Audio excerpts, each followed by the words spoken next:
तिने मला पाहिले, मी त्याला पाहिले, आणि पाहता पाहता 4 विषय राहिले. 4 विषय ठेवण्यासाठी माझ्या बहिणींनो तुम्हाला शाळेत पाठवलं. माझ्या भावांनो, 4 विषय ठेवण्यासाठी तुम्हाला त्या बापानं शाळेत पाठवलं. काय चूक केली माझ्या बहिणींनो? महागड्या गाड्या तुम्हाला घेऊन दिल्या, चूक केली त्या बापानं. काय चूक केली त्या बापानं? महागडे मोबाईल तुम्हाला घेऊन दिले, काय चूक केली बहिणींनो त्या बापानं? तळ हाताच्या फोडासारखं जपलं हो तुम्हाला. तुम्ही काय केलं? 2 वर्ष तिने मला पाहिले, मी त्याला पाहिले, पाहता पाहता 4 विषय राहिले. 4 विषय ठेवण्यासाठी बापानं शाळेत पाठवलं. 4 विषय ठेवण्यासाठी माझ्या दादानं तुम्हाला शाळेत पाठवलं. फक्त 2 वर्षाच्या प्रेमासाठी सैराट झालो, सैराट. कुछ नहीं मेरा अब्दुल्ला बहुत अच्छा है, झिंग झिंग झिंगाट करायला लागलो. अरे शोकांतिकाय महाराज, परवा माझं एका ठिकाणी कीर्तन झालं, गाडीत बसलो, दादांकडे बसलो, मी प्रसंग सांगत होतो. सांगता सांगता माझे सुद्धा डोळे भरून आले. तो माणूस आला आणि माझ्या पायावर डोकं ठेवून धाय मोकळून रडू लागला. कोण होता माहितीये? तो माणूस होता एका लेकराचा बाप. सांगत होता, महाराज तुम्ही कीर्तनात सांगितलं, मी बसलो होतो कीर्तनामध्ये, तुम्ही सांगितलं ज्याच्या घरातून मुलगी पळून जाते, विचारा त्या बापाची काय अवस्था होत असेल. ज्या घरातून मुलगी पळून घेऊन जातो, काय अवस्था होत असेल.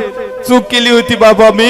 महागडे मोबाईल माझ्या दिदीला घेऊन दिले. आयुष्यभर राबलो, रुपये सुद्धा स्वतःला खर्च केला नाही, दवाखाना कधी केला नाही. माझ्या पत्नीनं म्हणावं, आणतान का मला संक्रांतीला साडी, मी तिची साडी सुद्धा हौस पुरवली नाही. आणि काय केलं माझ्या लेकीनं? शिकवलं, समृद्ध केलं, स्वतःच्या पायावर उभं केलं.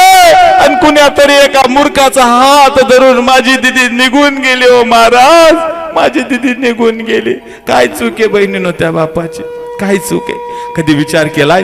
ज्याच्या घरातून मुलगी पळून जाते, विचारा त्या बापाची काय अवस्था होत असेल. ज्याच्या घरातून मुलगी पळून घेऊन जातो, त्याची काय अवस्था होत असेल. महाराज, सैराट करून घेतला मी स्वतःला, सैराट. मी म्हणत नाही तुम्हाला सैराट होऊ नका, सैराट व्हा ना. पण सैराट व्हायचं असेल, माझ्या मासाहेब जिजाऊंच्या विचारानं सैराट व्हा. सैराट व्हायचं असेल तर पुन्हा एकदा सावित्री माई सारखी काढाला, पुन्हा एखादी शाळा कराला, श्री शिक्षण समृद्ध व्हा ना. तसं सैराट व्हायचं असेल तर व्हा ना माझ्या सुनीताताई विल्यम सारखं सैराट. सैराट व्हायचं असेल तर कराला पुन्हा छत्रपती शिवाजी राजांचं हे सुराज्य निर्माण. सैराट व्हायचं असेल तर द्यावा धर्मासाठी बलिदान, जगाला देवासाठी, देशासाठी, धर्मासाठी वाना सैराट. अरे 2 बहिणीत परिवर्तन, आज माझं कीर्तन, माझं व्याख्यान सफल. 2 भावात परिवर्तन, माझं या ठिकाणी प्रवचन व्याख्यान सफल.